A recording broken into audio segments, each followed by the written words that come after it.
February 2019, Mountain View, California, inside Google. Somebody has triggered an internal emergency, a code yellow. That is the official terminology for all hands on deck, drop whatever it is you're doing. The house is on fire. So what is on fire? Has search gone down? Has somebody hacked Gmail? No. The emergency is that search revenue is soft. People are finding what they want too quickly and leaving. And the men who run the advertising side of Google want the search side to do something about that. The man who runs search at this point is Ben Gomes. He has been at Google now nearly 20 years. He more or less built the thing you type your questions into, and in emails that would only surface years later in a federal courtroom, you can watch him push back. He writes that he's concerned growth is all the company is thinking about. He writes that the search team is getting, quote, too close to the money. He loses that argument. The man from the ad side ends up running search. You already know what happens next because you've lived it. You have watched it happen to your search results, your shopping, your music, your telly, your taxi apps, your local paper. Everything got worse, all at the same time, and it felt like a coincidence. Except it was never a coincidence. It's a business model, and now there's a word for it: enshittification. Right, so a couple of months back, I typed a question into Google, as you do, and I got 2 screens of sponsored crap and an AI answer that was confidently wrong and had a small moment. Not a breakdown, a moment. The kind where you sit back and go, all right, hang on. When did this get so bad? Because I remember this being good. I remember all of this being good. So, you go digging as you do through court filings, leaked emails, academic studies, a federal monopoly ruling or two, and what I found was that the feeling you've got, the one where every app, every platform, every service you use seems to be rotting at the same time, that feeling is correct. It is measurable, and in several cases, it's also written down in internal company documents as a plan. This video is about that plan.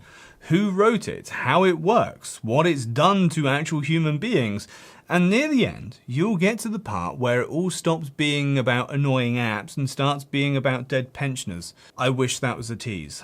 It's genuinely not. One more thing before we start though. There is a law passed in 1998 that makes it a crime to build the tools that would fix most of this. An actual crime. And pocket that thought because we're going to come back to it in a minute. Let's start with the man who named it. Cory Doctorow, Canadian-British writer, activist, been shouting about the internet since before most of the internet existed. In late 2022, he coined a word on his blog, and in January 2023, he pinned it to TikTok in a piece that went, well, everywhere. The word was enshittification, and his definition is short enough to memorize. Here's how platforms die. First, they're good to their users. Then they abuse their users to make things better for their business customers. Then they abuse those business customers to claw back all of the value for themselves, and then they die. 4 sentences, that's the whole machine. Stage 1, you are the customer, and life is lovely. The rides are cheap, the search is clean, the feed shows you your actual friends. The company is losing money on every interaction, and it doesn't care because it's buying something more valuable than profit. It is buying you, your habits, your data, your muscle memory, your network of mates who are all on the same platform now. Stage 2. You're now the product. The company turns to the businesses on the other side and, the advertisers, the sellers, the restaurants, the musicians, and says, hey, look at all these lovely people we have trapped here. We call them users.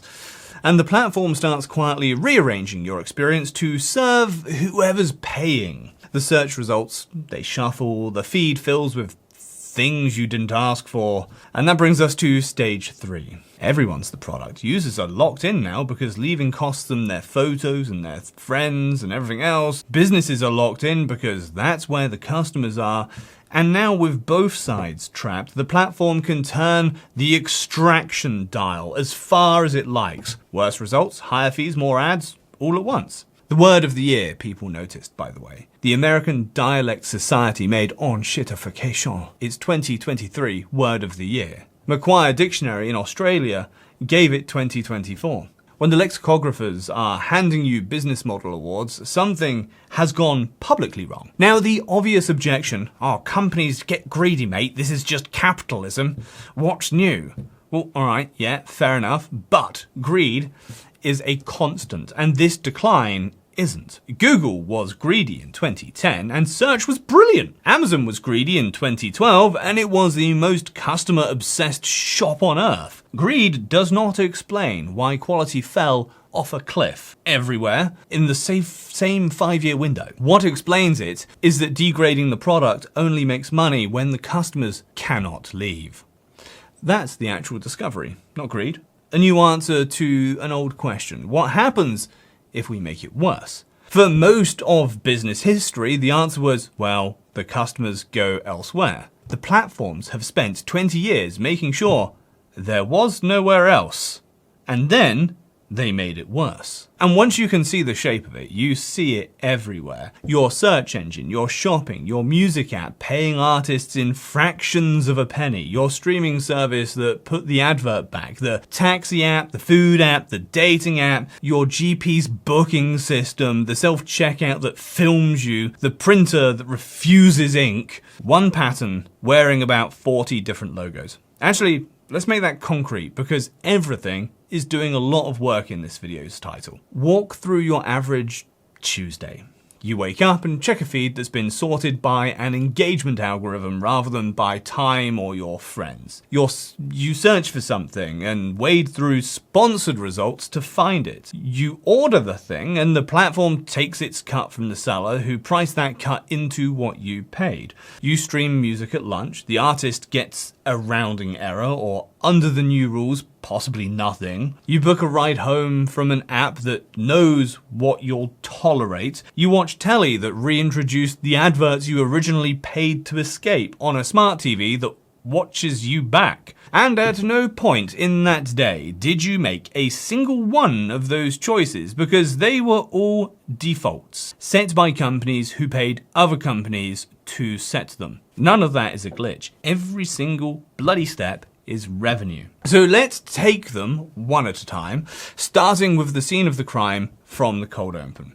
Because what happened inside Google isn't a metaphor for this pattern. It's the documented, sworn testimony, exhibited and entered into evidence.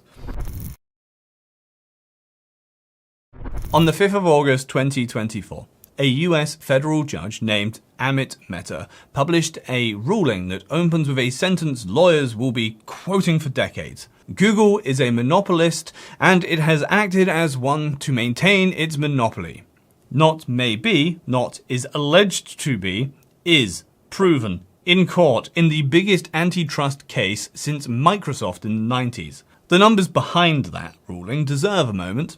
Google holds roughly 90% of general search in the United States. On smartphones, it's about 95%. Its nearest competitors, Bing and Yahoo, have around 3% each. 3! If search was a general election, Google wouldn't be the winning party. It would just be the party. And how did it keep things that way? Well, partly by being good, once, in fairness, but the court found the load-bearing mechanism was money. In 2021 alone, Google paid $26.3 billion to be the default search engine on browsers and phones. Roughly $18 billion of that went to one company, Apple. Think about that number. $18 billion per year paid to a competitor. So that when you pick up your iPhone, the question of which search engine to use never occurs to you. Marketing budgets don't look like that. That is the GDP of a small country, spent yearly on making sure you never notice that you have a choice. Now watch what that purchase does to the product. When you're the default for 90% of humanity, quality stops being a survival requirement. Where would you go? To the 3% search engine you've never used? Google's engineers could make search 5% worse or 10% worse and keep going, and the graph of users would not move, which brings us back to that room in 2019. The code yellow emails came out during the trial, and they're worth reading slowly. The ads side of the business was run at the time by a man named Prabhakar Raghavan, and it was worried that search queries weren't growing fast enough. So what that means as a metric, right? Queries, not did the user find what they wanted, just how many times did they search. A worse search engine, one that makes you rephrase and retry and scroll again, generates more queries, and every results page has adverts on it. Ben Gomes, the head of the search, the nearest thing that discipline has to a founding craftsman, is in these emails saying, in polite corporate speak, in the language of a man watching his life work get repriced, says, I am concerned that this growth is all we're thinking about. We're getting too close to the money. I had to stop and appreciate that metric because what they were panicking over though, because it's quietly one of the maddest things in this whole story. Queries per user. Under that yardstick, the perfect search engine, the one that reads your mind and hands you the answer instantly, is a catastrophic business failure. One query, one page of ads. Whereas a search engine that's just shitty enough to make you try 4 different phrasings, well now you get 4 different pages of ads. The metric doesn't merely tolerate a worse product. Followed honestly, it demands you make it shitty. Remember that phrase, by the way, too close to the money? It's the whole video in 5 words, and we are repeatedly going to be coming back to it. In 2020, Raghavan, the ads man, was put in charge of search as well. Gomes was moved aside to an educational role. The tech writer Ed Zitron later published a piece about all of this with a title I can't improve on: The Man Who Killed Google Search. Now, some honesty, because we deal with that. Google disputes that telling. The emails, they're real. The code yellow was real. The personal moves are real. Those are matters of record, of fact. Whether search got worse as a deliberate strategy or just drifted worse while everyone stared at revenue dashboards, that is interpretation. Zitron says murder, Google says natural causes. I just gently point out that in 2024, a separate study of product review searches found the results so stuffed with SEO spam that the researchers described an ongoing arms race between search engines and junk content. The junk is winning. Whether by design or by neglect, the outcome is the same. The front door to the internet now opens into a gift shop. And I do mean the front door of the internet. During a period we'll get to later, when Reddit went dark in protest, Raghavan reportedly admitted at an internal meeting that users were not quite happy with the search results. You may have noticed this yourself in the small ritual millions of us developed of typing the word Reddit after every search, manually routing around the multi-billion-dollar product to find one written by unpaid strangers. 90% market share. 26 billion a year being made default on devices. A product so degraded its own users invented a workaround using that product. Lovely. But the uncomfortable bit is this.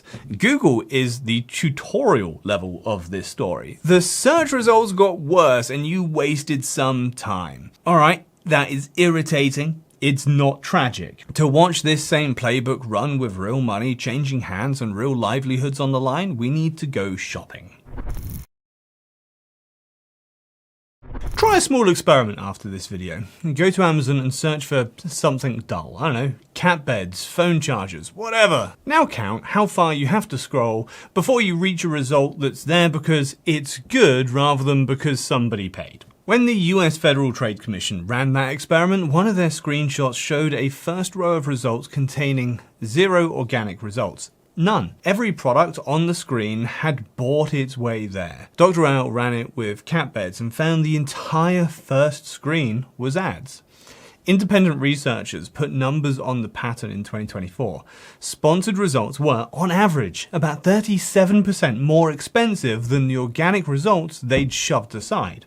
So the shop isn't showing you the best thing, it's showing you the thing that paid for the shelf, and the thing that paid for the shelf costs you more. There's a word for that arrangement in most industries. In e-commerce, it's called an advertising business, and Amazon's version of it brought in $56 billion in 2024. $56 billion For context, that single side hustle selling the top of its own search results is bigger than the entire revenue of McDonald's. Now flip the counter round and look at it from the seller's side, because this is where it gets properly extractive. I don't know, say you make a decent product and you want to sell it on Amazon, which given Amazon's grip on online retail is a bit like saying you'd like your product to exist. First, the referral fee, 15% off the top of every sale. Then fulfillment, the warehousing and delivery machine, which for many sellers is practically mandatory at this point. That's another 25 to 35%, depending on the product and its size and so on. Then advertising, which is nominally optional, in the same way that oxygen is nominally optional, because unpaid listings sink beneath the sponsored ones. Call it up to 15% more. Add it all up, and the analyst Justus Kazukinas at Marketplace Pulse, who has tracked this for years, puts Amazon's total take at more than 50% of seller revenue, up from 40% 5 years earlier. The FTC's complaint says the same. Fees that force many sellers to hand over close to half of everything they make. Half. Amazon takes half. For a typical private label seller, it can run 50 to 60%. The person who designed the product and sourced it, built the brand and carries all the risk, splits the proceeds down the middle with the landlord. You can check those figures against 3 sources. They are real. Oh, and one more revenue stream, and my personal favorite for sheer cheek. Amazon can see every seller's numbers. What sells, at what price, to whom. Researchers at the National Bureau of Economic Research found that Amazon's own brand products ranked higher in search than near identical rivals. A follow-up study across international markets put the advantage at 24 positions on average. The markup found that just knowing the product was an Amazon brand predicted the top search slot 70% of the time. So the referee is also a player. The player can read all the other teams' playbooks, and the league table is written by the referee. In any sport on earth, this gets you banned for life. On the marketplace, it gets you a range called Amazon Basic. And in September 2023, the FTC sued, alleging Amazon is an illegal monopolist that keeps prices high and quality low, precisely because sellers and shoppers have nowhere else to go. Of course, Amazon denies it all, and the trial is expected in late 2026, so file the monopoly claim under alleged, but buried in that complaint is my single favorite document of this entire story. According to the FTC, when Amazon's own executives worried that stuffing more adverts into search results was hurting the customer experience, that the ads being served were irrelevant junk, the directive that came down from Jeff Bezos himself was to accept more defects. Defects. That is the internal word, allegedly, for the ads in your search results, not content, not sponsored recommendations. Defects. The company's own alleged vocabulary agrees with you. The thing making the product worse is a defect, and the founder said, "Ooh, yes, more of those, please." One executive, per the complaint, put the reasoning beautifully. With this much ad money on the table, we'd be crazy not to. Allegedly, sorry, I need to keep saying allegedly, but do notice the shape of it because it's the whole code yellow thing again, wearing a different lanyard this time. A room full of people who know the product is getting worse, a document trail saying no, and a decision to proceed anyway because the money is enormous and the customers are going nowhere. 2 of the biggest companies in human history somehow with the same meeting and the same maths. And the maths only gets nastier from here because so far we have covered platforms that waste your time and skim your wallet, and the next tier down, they come for people's wages. And after that, we get to the version with a body count, and I warned you about that one. Right. If we gave every rotten platform its own chapter, this video would be probably about 9 hours long, and I'd be recording it from a care home by the time we finished it. So in this chapter, it's the speed round. We've got 5 stories I'm going to blast through them as fast as I can, and bear in mind, any one of these on its own would have been a front page business news thing in 1998, but now they're just Tuesday. Netflix, born as the polite alternative to cable. No adverts, no contracts, share your password. Netflix literally tweeted, "Love is sharing a password" in 2017. Then growth stalled, so password crackdown in 2023, prices up, premiums jumped to $23, and in the truest full circle moments of the decade, adverts came back, sold via a cheaper tier designed to nudge you into paying more to escape them. By late 2023, analysts at Bernstein were describing Netflix as, quote, a utility. The company that killed cable TV grew up to become cable TV. It even has the price rises on schedule. Spotify pays artists roughly a third of a penny per stream, which is bleak enough. Do the arithmetic on that, and a musician needs somewhere north of 300,000 plays a month to clear minimum wage. 300,000 people pressing play monthly to earn what the person restocking the meal deal fridge earns. But it gets better. In April 2024, the company added a threshold. Any track with fewer than 1,000 streams in the past year now earns nada, nothing, zilch, nothing at all, zero. The plays still happen, the ads still run against them, the subscription money still flows, the artist's share just gets redistributed up the ladder to bigger acts. By the Musicians Union, UMAW's count, about 86% of all tracks on the platform fall under that line. 86% of the catalogue working for exposure. As a creative, I know how that one feels.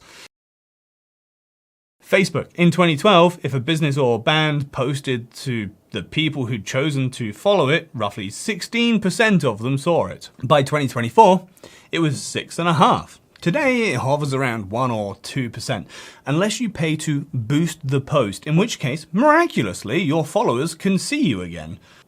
Let's look at that mechanism plainly. Facebook got the world to hand over its audiences for free, then sold everyone their own audience back to them. As a business move, it's almost admirable. Like a valet who charges you to return the car. Reddit runs on unpaid moderators and volunteer-built apps, which for years Reddit was fine with because volunteers are cheap. Then, IPO looming, it priced its API, the tap third-party apps drink from, at levels one developer, Christian Seller, calculated would cost his app Apollo $20 million a year. One bloke, 20 million. So in protest, over 8,000 subreddits just went dark in June 2023. The CEO, Steve Huffman, told staff the noise would pass. And credit due to where it's due, to a cynic, it mostly did. Apollo died on schedule. Reddit floated. Unity, the one they'd like you to forget. Game Engine promised developers in 2019 there would never be royalties. Then in September 2023 announced a fee on every game install, retroactively. The developers, who unlike most users in this video can actually leave, went volcanic. One studio threatened to delete its own hit game rather than pay. Within about 10 days, a Unity co-founder issued the most honest sentence in this entire saga. We fucked up on so many levels. The fee died. But again, another thing to hold on to because it's something else that's going to matter later. Anyway, that's 5 stories, 1 playbook. Give it away, wall the garden, charge the rent at the gate. And before anyone says, oh, so use a different app then. Well, the pattern's already left the App Store. It's in objects now. Printers that reject third-party ink via software. Cars that put heated seats, the ones physically installed in the vehicle you own, allegedly, behind a monthly subscription. Tractors that farmers can't fix or repair legally. Smart home kit that turns into landfill the day the company kills the server. You don't own a product anymore. You're granted an ongoing relationship with a product, and the terms of the relationship can change whenever the hell the other side is having a bad quarter. Okay, anyway, speed round over because everything so far has been about your time and your money. The next one is about the people's pay packet, and it introduces the mechanism that makes modern enshittification different from ordinary corporate rot. The companies were never just twiddling the product. They were also twiddling you. Phrasing. There's a driver in Los Angeles. In the research, he's called Domingo. The academic changed the name, but he drives for Uber, and Uber has offered him a bonus, $100 for completing 95 rides. It's 10 o'clock at night, he's done 94. He's parked in a busy part of the city. Normal night, the pings come every few minutes. Tonight, silence. 45 minutes he sits there watching the app, watching other cabs sail past. One ride short of the money. And Domingo can't prove anything. That's all by design. But he's driven long enough to know the app's rhythm, and he believes what most drivers in his position come to believe. The machine is dangling him, keeping him on the road, hungry, just a little longer. Another driver in the same study, Ben, put it like this. It's like gambling. The house always wins. He is more right than he knows. The legal scholar Vina Dubal at UC Irvine spent years embedded with gig drivers and published the results in the Columbia Law Review in 2023, under a term that should be much more famous than it is. Algorithmic wage discrimination. Her argument, built on driver data and interviews, is that the pay system isn't a rate, it's a prediction. The platform knows everything about how you drive, when you work, what you've accepted before, how desperate you tend to be on the last Thursday of the month. And it uses all of that to calculate personally, individually, the lowest payment you are likely to say yes to. Two drivers, same ride, same distance, same time, but different pay because the algorithm reckons one of them will take less. Dr. Al has a detail he likes to use about this, and once you've heard it, you don't forget it. The pricing system can factor in things like the state of your phone battery. Whether it's currently used that way is disputed, but the capability tells you everything about the philosophy. A customer at 14% battery stranded is a customer who will pay more. That is the granularity these systems operate at. Not what does a taxi cost, but what does a taxi cost you right now, in this exact moment of your vulnerability. Uber, I should say, rejects Dubal's thesis outright. Simply wrong, in their words. So, guess market is contested. But mark this next part proven, because it's Dr. Rao's own favorite example of what he calls twiddling. The platform's prices and wages aren't set. They are continuously adjusted per person per moment in ways no taxi meter ever was. A meter on the dashboard is a price you can see. An algorithm in a data center is a price that just sees you. And if you're wondering how the rides were ever so cheap in the first place, you already know, don't you? You were at stage one. Uber lost $1.8 billion in 2018, then about $8.5 billion in 2019, the year it floated at an £82 billion valuation. Every cheap ride in the 2010s was subsidized by investors buying the same thing Google and Amazon bought, your habit. Nobody hands you billions in discounts expecting nothing back. Come on now. The bill was always coming. It just arrived through the drivers first. I'll be honest, this chapter sits differently with me than the others. Sponsored cat beds are funny. A man sitting alone in a car at 11 at night being invisibly nudged by a spreadsheet to work for less, there ain't nothing funny there. Just a workforce of millions negotiating one by one against a machine that has read all of their emails and knows exactly when they'll fold. And even that isn't at the bottom. Because everything so far, every chapter of it, has been platforms and screens. The pattern was born on the internet, but it doesn't live there anymore. It got out. It bought the restaurant where you had your birthday, the paper that covered your town, the building where your grandmother spent her last year. That last one isn't a figure of speech. Private equity. Okay, if no one has ever explained it to you, plainly this is how it works. You go and you borrow a great deal of money to buy a company, and you put all of that debt into the company rather than take it on personally. So nothing is on yourself. Then you pay yourself back out of the company assets and cash flow from that. You strip all of the assets and value from it. And if the hollowed out remains of that company happens to collapse a few years later, Well, that is the remains problem. You've already been paid and washed your hands of it. If that sounds like it can't be legal, fair enough, I understand. Well, it is legal. It even has a lobby. Watch it work on somewhere you've eaten. In 2014, the private equity firm Golden Gate Capital bought Red Lobster, America's crab shack made good 600-odd restaurants, for $2.1 billion.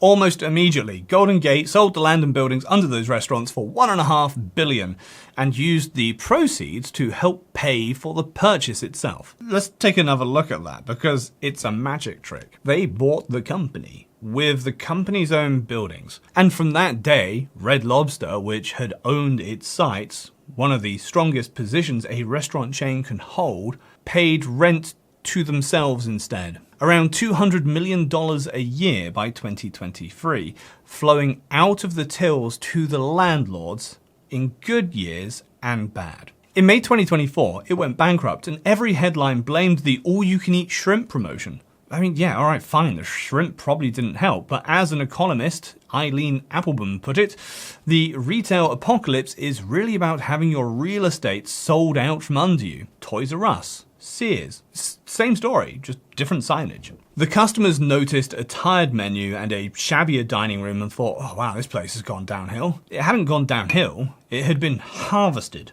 Enshittification, without a single line of code necessary. Now, do the news. A hedge fund capital called Alden Global Capital, nicknamed the Vulture, its founder reportedly doesn't even mind much, has spent a decade buying up American local newspapers and just gutting them. Across its titles, roughly 70% of the journalists have been cut. The Denver Post had 184 people in its newsroom in 2012, a Pulitzer Prize-winning operation.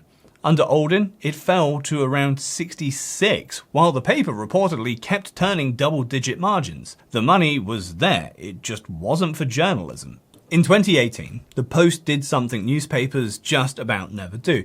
It turned on its owner in print. A full editorial package calling Alden Vulture capitalists and pleading to be sold. The editorial page editor, Chuck Plunkett, wrote it. When he tried to follow it up, the piece was spiked and he resigned. 10 of his colleagues walked out and founded a new outlet from scratch. That's the human response to this pattern, by the way. And it deserves a second of respect before we move on. Some people watching the thing they built get strip mined, walk out and build it again. Most don't have that option. And notice what a gutted local paper actually is. In terms of this video, it's the removal of a guardrail. The Denver Post was the thing that would have investigated a story like the one I'm about to tell you. Cut the newsroom by 2/3, the stories like it don't get covered. They get discovered years later by economists in morality data. Which brings us to the nursing homes, and I am going to drop the jokes for this bit. Between 2000 and 2018, private equity spending on healthcare acquisitions went from under $5 billion a year to over $100 billion. Care homes were attractive for exactly the reason Red Lobster was. Steady revenue, much of it government money, real estate to strip, and customers who are, in the industry's own logic, the most locked-in customers on earth. A frail 90-year-old does not switch providers. In 2021, a team of researchers working through the National Bureau of Economic Research did the obvious study that nobody had done. They compared what happens to patients when a nursing home gets bought by private equity. The data covered 12 years and millions of Medicare patients. Going to a private equity-owned home increased a patient's chance of dying in the following months by about 10%. Across the study period, that implies roughly 20,150 deaths attributable to the ownership changes, more than 1,000 a year. The researchers were so unsettled by the results that one of them said publicly, "We double-checked it, triple-checked it, and quadruple-checked it." The study also found how staffing fell, frontline nursing hours cut, and the use of antipsychotic drugs rose by 50%. Sedation is cheaper than staff. A resident who's chemically quieted doesn't need someone to answer the call button because they've stopped pressing it. Meanwhile, the bills went up. 11 to 19% more charged per patient stay. So let's say it in the language of this video, cold. the way the spreadsheet says it. The product was grandmother's remaining years. The cost center was the humans paid to care for them. The company cut the cost center, sedated the complaints, raised the price, and extracted the difference. The excess deaths were not the plan. They were a tolerable side effect of the plan, invisible in the quarterly numbers, discovered only because 4 economists went looking. Nobody in this chapter has been charged with anything. Everything I have described is legal. I don't have a quote for this one. I've got a question instead, and it's the question the whole last hour has been sort of circling around. All of it. The junk search results, the 50% toll, the wage algorithms, the sedated care homes. Every part of it happens in the open over years. Documented, reported, occasionally even ruled on by judges. So, how do they keep getting away with it? Turns out there's an actual factual answer. 4 answers, actually. And the first one has a name, a face, and a book published in 1978. Dr. Rao's framework has been a second half that gets far less airtime than the catchy word, and it's the half that matters. His question isn't really, why do companies behave badly? Companies have always wanted to behave badly, the way water has always wanted to run downhill.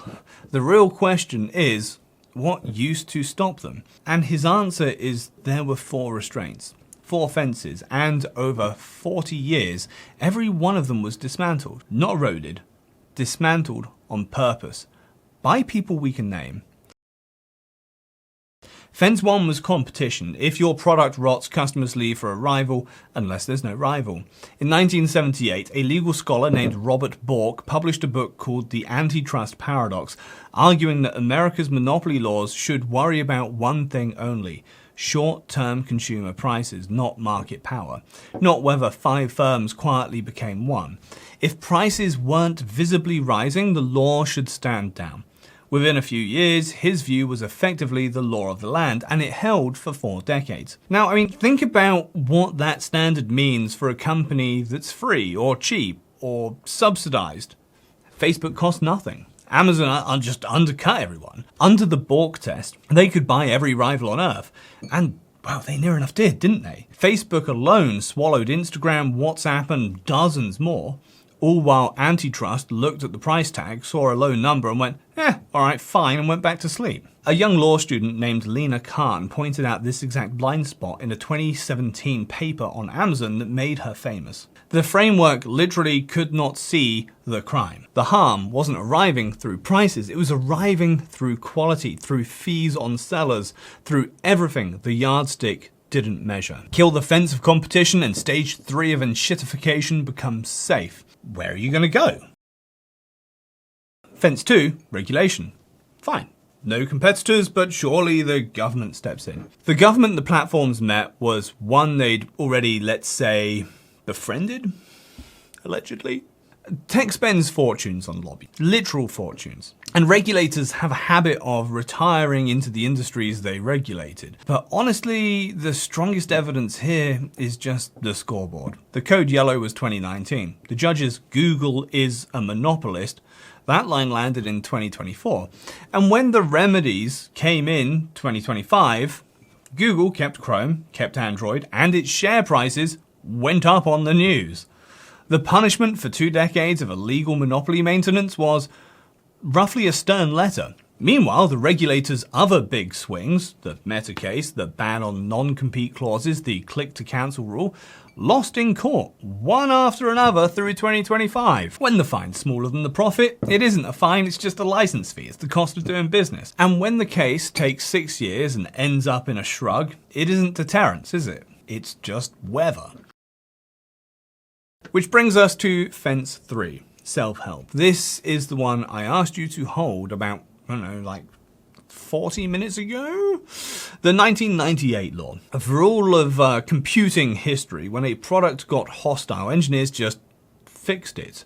Ad blockers, third-party clients, unofficial apps that stripped the junk out. Interoperability. The right to bolt something useful onto something enshittified was the internet's immune system. Apollo, the Reddit app from the speed round, was exactly that. One developer building a better door into someone else's building. Well, then came the Digital Millennium Copyright Act, Section 1201. It makes it a crime, a federal criminal offense to circumvent a technological protection measure or to distribute tools with which to do so. It was sold to you under the guise of protecting against DVD piracy. But in practice, any company can wrap any feature in a very thin layer of digital locks, and suddenly the act of picking that lock, I don't know, to repair your own tractor, or to study Uber's pay algorithm, or to build an app that shows you Facebook without all the sludge, is illegal. Not against the terms of a service, federally illegal. I mean, that's asymmetrical as anything, right? Because it's the most elegant villainy in the whole story. Making the product worse, fully legal, as we've seen, occasionally ordered in writing by the founder. Making the product better without permission. Whew, boy, that's a crime with prison time. The immune system wasn't overwhelmed. It was completely outlawed and vaccinated. Like, damn. Anyway, offense 4, labor. The people who build these things, tech workers, were untouchable for 20 years, poached, pampered, listened to because they could walk across the road and be hired by lunch. Some of them used that power the way Ben Gomes did, as a break. Well, then came the layoffs, hundreds of thousands across the industry in 2022 and 2023. Whole companies cold in an afternoon over email. The message wasn't subtle. The brake became the passenger. That is our 4 fences down. Competition bought, regulation outrun, self-help criminalized, labor brought to heel. That is the machine. But it still needs one last part explained, which is the timing. Why did everything seem to rot at once in the same few years? Your search, your feed, your apps, your price, all of it, all together. Money, specifically free money ending. For most of the 2010s, interest rates sat at basically zero, and investors desperate for returns shoveled billions into platforms that lost money for years. That is what paid for stage 1. The golden age, the 5 quid Ubers, the ad-free everything. In 2022, rates shot up. The subsidy tap closed, and every platform, everywhere, all at once, got the same phone call from its investors. Stop growing, start extracting. The golden age of the internet, it turns out, wasn't a culture. It was a promotional period. And it ended the way promotional periods end, with the real bill and a customer who never read the terms. So no, you are most definitely not imagining it. And no, you are not just getting old. The pain of staying is being raised deliberately on a schedule to just below your pain of leaving. That is the dial they twiddle. That is the business model, and it is all written down. Too close to the money, Gomes said. He was describing his own team.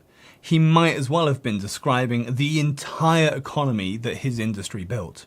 I promised you this wouldn't end with a homily, so we will end on a practical bit instead.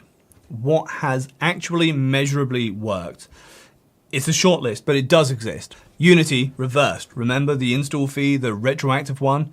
Dead within weeks. Co-founder apologizing in public because game developers could credibly leave, and Unity knew it, which read like a heartwarming detail and is actually the entire theory confirmed in miniature. The one group in this video with a real exit was the one group that won outright. The EU has also started drawing blood. Its Digital Markets Acts stopped asking platforms to be nice and started ordering them to be open. Forced interoperability, no self-preferencing, real fines.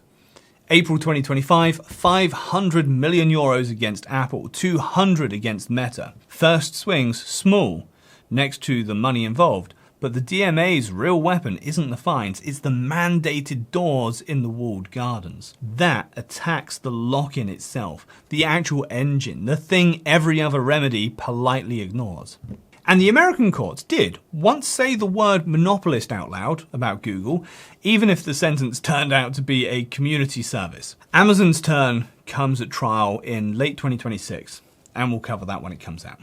The Reddit blackout deserves its asterisk here too. It failed. The API price stayed, Apollo died, but 8,000 communities going dark in Union spooked the company badly enough that it carved out exemptions for accessibility apps and moderation tools, and the IPO filings dutifully listed user revolt as a business risk. The users lost the battle and got themselves named in the risk register. Round here, that counts as a result. That's the list. Told you it was short. Dr. O's own prescription is shorter still, and it's the right note to leave you on, I think. He calls it the right of exit. Every scheme in this video, every junk ad, every 50% toll, every sedated ward rests on a single load-bearing fact, that leaving costs you more than staying, and they control the cost of leaving. Interoperability, portability, the legal right to build the better door, none of it is nostalgia for the old internet. It's just the restoration of the one threat these companies ever respected. Because they have run this experiment on us for 14 years now, and the results are in. Every time we couldn't leave, they made it worse. Every single time. That's not me theorizing. That's their documents, their emails, their court exhibits, their spreadsheets, with our grandmothers on them. They found out exactly how much worse everything could get before we would do something about it. Well, it would be nice to finally give them an answer.